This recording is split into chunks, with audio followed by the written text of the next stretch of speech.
Hello, Kendall. So, Bad Jelly the Witch. Okay. Hope you know this is a little bit scary, this story. Have I got chocolate on my face? I think I do. Righty-ho. Once upon a time, a long time ago, there was a little boy and girl. Their names were Tim and Rose. Tim was 6 years old and Rose was 5. Tim had black hair and blue eyes. Rose had red hair that hung down to her waist and green eyes like the sea. They lived with their mummy and daddy in a big log cabin made from wood trees with a yellow straw roof, and little birds made their nest for their eggs in it. Their daddy was a fisherman. He caught fish in a big lake near their house. Their mummy used to bake lovely fresh bread for them, and in the evenings by the fire she would play the trombone for them. They had a fluffy cat called Fluffy Bum and a white puppy dog called Pom Pom, who was very clever and could play the piano with his tail. Every morning Tim and Rose used to go to Lucy their cow and get some milk for their breakfast. But when they got to the shed where Lucy lived, the door was open and Lucy was gone. So the children ran to the field where Lucy used to eat the grass and shouted, "Lucy, where are you?" But there was no sound of Lucy anywhere. "Look, Rose," said Tim, and he pointed to the ground where they could see Lucy's hoof marks in the mud. "Let's follow them and see where she's gone," said Lucy. And they started to walk and follow the hoof marks. And I forgot to show you the pictures. So that is Pom Pom. That is the dog playing the piano with his tail, which is very clever. And that is Fluffy Bum. They walked and walked and walked and walked.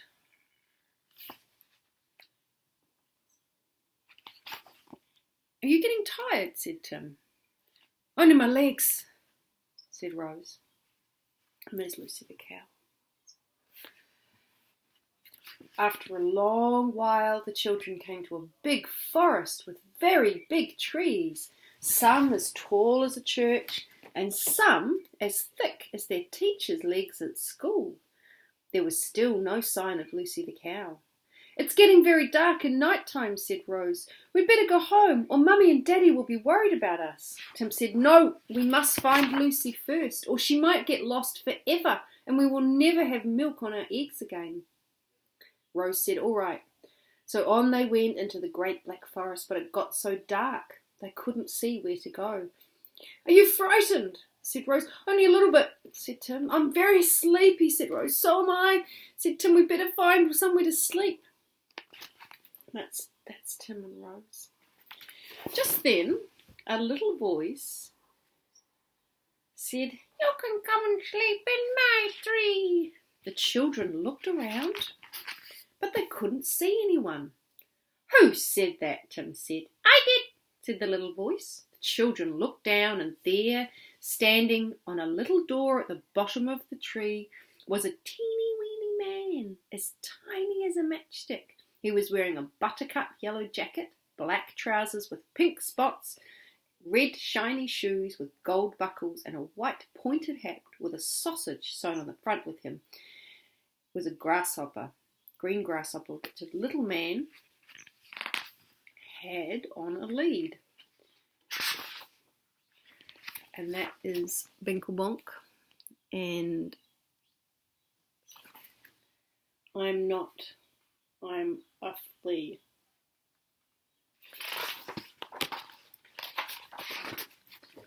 "Who are you?" said the children. "My name is Binklebonk," he said. "I'm a tree goblin and I live in this tree. And this grasshopper is my guard dog. His name is Silly Sausage." Just then, Silly Sausage, the grasshopper, went woof, meow, bow wow, woof woof. "What a funny grasshopper," said Tim. "He's barking like a doggy." Yes, said Binklebonk. "That's why I call him Silly Sausage." And then they heard strange noises coming from the dark forest. "Roar, roar," then squeak, squeak. "What was that?" said the children. "That," said Binklebonk, "that was the Tin Lion." "Why did he go squeak?" asked Tim. He's rusty from sleeping in the rain. You'd better come inside my tree before he comes, said Binklebonk. We're too big to get into that tiny door. Don't worry about that, said Binklebonk. I can make the tree bigger. You can't, said the children. Oh, yes, I can, he said. Watch me. And he took his finger and he pressed a button on his suit and sang this song. 3, 3, 1, 2, 3, please grow very big for me. And like magic, the tree got bigger and bigger and bigger until the door was big enough to go in. Follow me, he said. Binklebonk and they all ran inside and locked the door. They followed Binklebonk up a round and round staircase. All the way up there were fireflies and glowworms to light the darkness. When they got to the top, there were 2 lovely little children's bedrooms, a white one with red roses for Rose and a lemon one with brown teddy bears for Tim. Keep your windows shut tonight, said Binklebonk, because there are some trouser robbers in the woods, and they might rob Tim's trousers, and in the morning poor Tim would have to go out without his trousers and just his bare bottom. And if he wasn't careful, a chicken might pick it and make him jump up in the air. That sounds very serious, doesn't it? Before they went to bed, Binklebonk gave them a real goblin supper. Some nuts, honey and some dandelion tea. And before they went to sleep, the children asked Binklebonk if he had seen Lucy the cow go by his tree. Well, he said, I saw a black and white cow go by here this morning. Rose said, was she wearing a hat? Binklebonk said, oh, yes, she was wearing a straw hat. Tim said, hooray, that's our Lucy. So the children went to sleep very happy because they knew their milk was still alive. During the night there was a terrible thunderstorm with fork lightning, knife lightning and spoon lightning. Outside the rain was pouring into the trees and lots of birds' nests got full of water and all the baby birds were standing on the sides and diving in like a swimming pool. And all the time the poor old Tin Lion was saying, oh dear, all this rain is making me rusty. Roll, roll, squeak, squeak. Next morning the rain stopped and the sun came up and said, come on, time to get up everybody. I'm going to be very good today. I promise I will shine all day and I won't hide behind any clouds.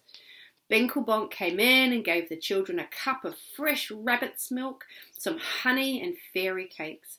And when they were dressed, the children said goodbye to Binklebonk and went off to find Lucy the cow. Be very careful in the forest, said a little robin redbreast from a tree, because there is a wicked witch in there and her name is Bad Jelly. She catches little children and turns them into sausages and eats them. Sometimes she chops children up and makes boy-girl soup. On and on went the children until they came to a big river with water rushing over the ragged rocks. The children didn't know how to get across, so they sat down to think how to do it. Oi, mind where you're sitting, boy, said a voice from underneath Tim's bottom. It was a little worm. You big silly, you nearly squashed me flat like a shoelace. Tim said, I'm sorry, worm, what's your name? The worm came right up out of the ground. He was wearing a long, thin shirt with drawings of red noses on it. My name is Mudwiggle, said the worm. Did you see a cow with a straw hat going past? Said Rose. Yes, said Mudwiggle. She trod on my tail, so I pushed her into the river. You must be very strong, said Tim. I'm the strongest worm in all the world, because I eat mud, lots of mud. The worm told the children that Lucy had swum across the river and got out the other side. Can you help us get across? Said Rose. Yes, said Mudwiggle. I'll just put my swimming costume on. And when he did that, he got into the river. First, I'll take Rose. Get into the river and hold my tail. Which end is your tail? Asked Rose. Oh dear, said Mudwiggle.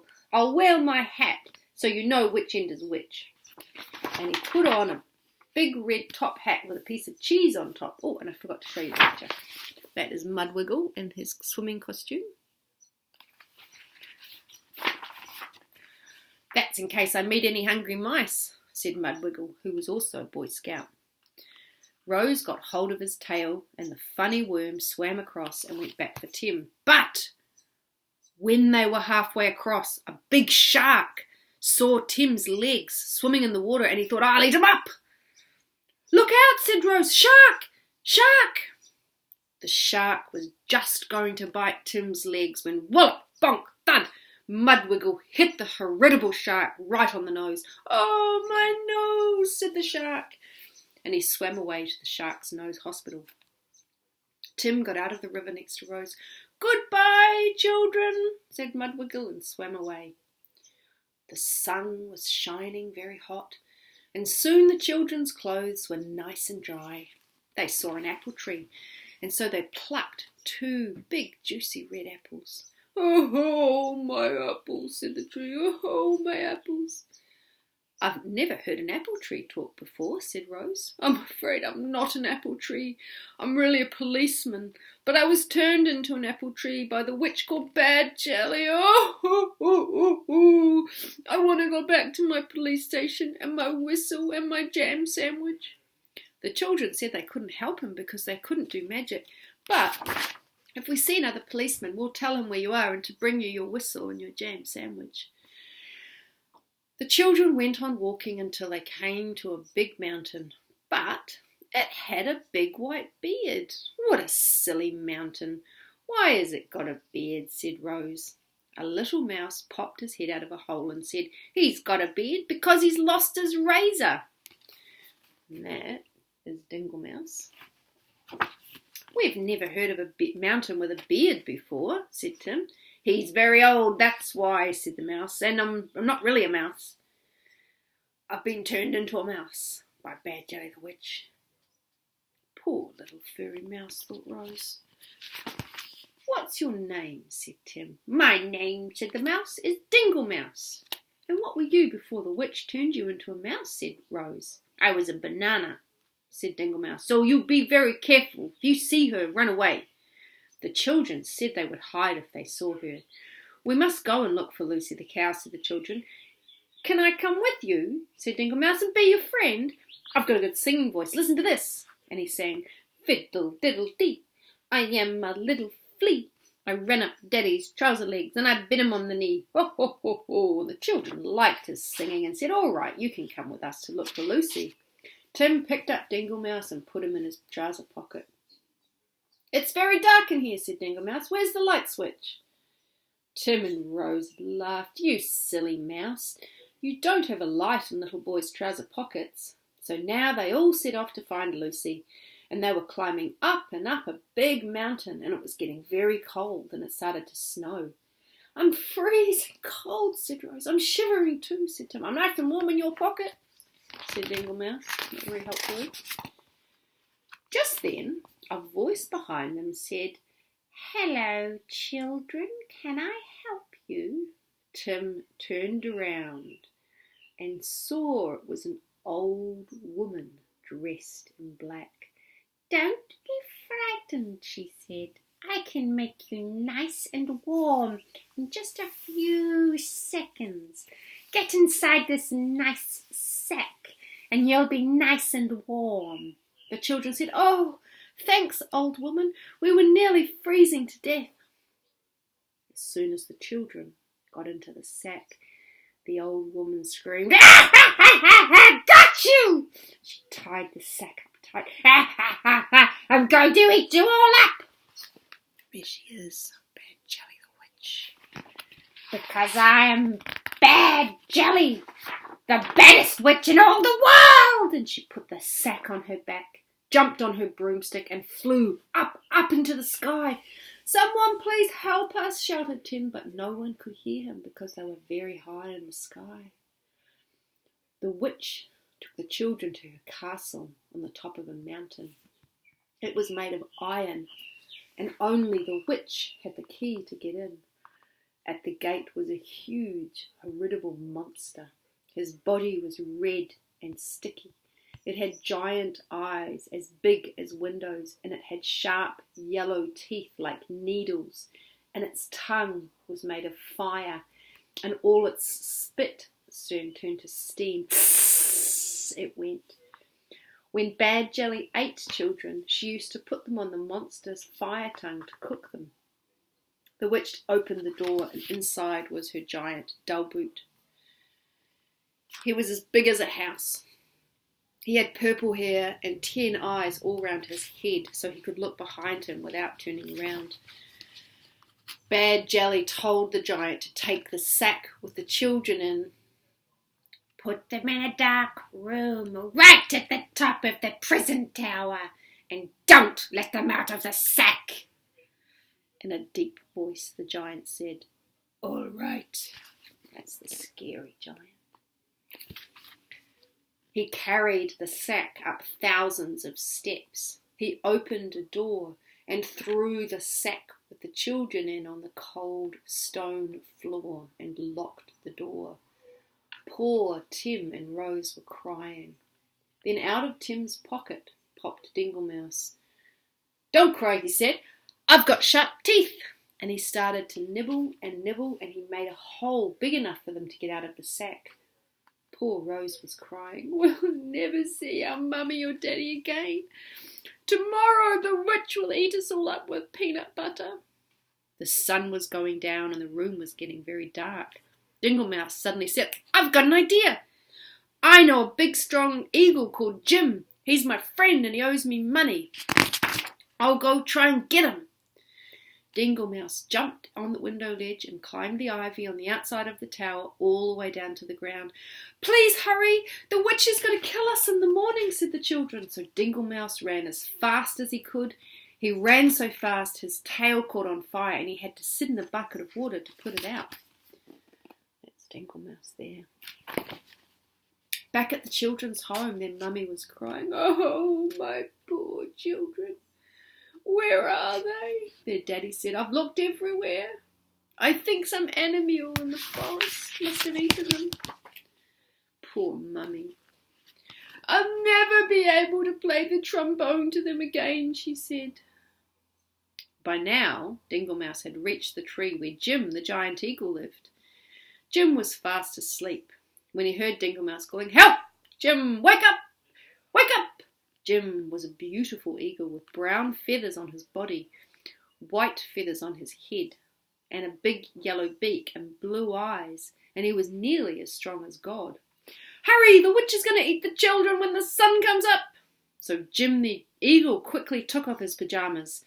Dinglemouse jumped on Jim's back and away they flew. There's Jim and Dinglemouse. I think Dinglemouse is in there. Just down right down there. Faster! Faster, Jim! The sun will soon be coming up, shouted Dinglemouse. Back in their prison room, the children were looking out of the window. Can you see the eagle coming, Tim? Said Rose. No, said Tim. Look, said Rose, the sun is starting to come up. And listen, I can hear the witch coming up the steps. I'm coming to get you! Screamed the witch. They could see her through the keyhole, and she had a big, sharp knife. Rose said, Look at the window! Pretty big moment. I can see Jim the eagle coming. The witch was starting to open the door. Now Jim the eagle flew up to the window. Quick, children, get on my back! But the witch was opening the door. The children were getting on Jim's back. Stop them! Screamed the witch, but the children were on the mighty eagle's back, and away they flew, away from the terrible witch. She was so angry, she screamed, Stinky poo! Stinky poo! Knickers, knickers, knickers! Then she jumped on her fastest broomstick and started to chase after the children, and she took a magic powder to throw on them to turn them into Chinaman's legs. Chasing them. Jim the eagle flew up and hid inside a cloud. The witch flew round and round the cloud, waiting for Jim and the children to come out. Just then God came along, and when he saw what the wicked witch wanted to do to Tim and Rose, he told the witch, Go away! No, I won't! Said the witch, and she tried to scratch God's eyes out. So God pointed his finger at the witch and woo! She burst like a bomb and disappeared in smoke. And her broomstick turned into a sky snake that flew up to the moon. And this is the picture on this page. It's the dragon that guards the castle. When Jim the Eagle saw that Bad Jelly was dead, he flew the children back to the witch's castle to look for Lucy. "There she is," said Rose, and there, chained to the wall, was poor Lucy. Quickly, Jim flew down next to her. She was so pleased to see the children, she went, "Moo, ooh, ooh, moo, ooh, ooh, ooh," and cried. Jim the Eagle broke her chain with his beak, but then the back door of the castle opened and in came Dulboot the giant. "Get away from that cow!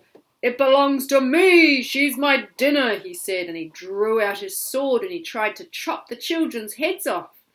But Jim grabbed the giant by his hair, while Dinglemouse jumped on the giant, nibbled his belt, and down came the giant's trousers. "Oh, help," said the children, "I'm showing my bottom." And he ran away to Bare Bottom Land and never came back. "Now we're all safe," said Tin. "Yes, thanks to Dinglemouse and Jim," and she gave them both a kiss. Then Jim got the children and Dinglemouse on his back, and then he flew up and grabbed Lucy's horns in his strong claws and flew them all back to their home. When their mummy and daddy saw them flying down the back of the giant eagle with Lucy hanging underneath, they ran inside the house and hid. "Don't be frightened, mummy and daddy. Jim is a kind eagle and he saved our lives." Up popped Dinglemouse. "So did I help save their lives too," he said. So mummy and daddy came out with a big bag of jelly babies and gave them to Tim and Dinglemouse, and then they all played Ring of Rosies, and then they blindfolded Lucy and played Blind Man's Buff. And they lived happily ever after until the next time. That end. So even though that story was a little bit scary, it all turned out okay in the end.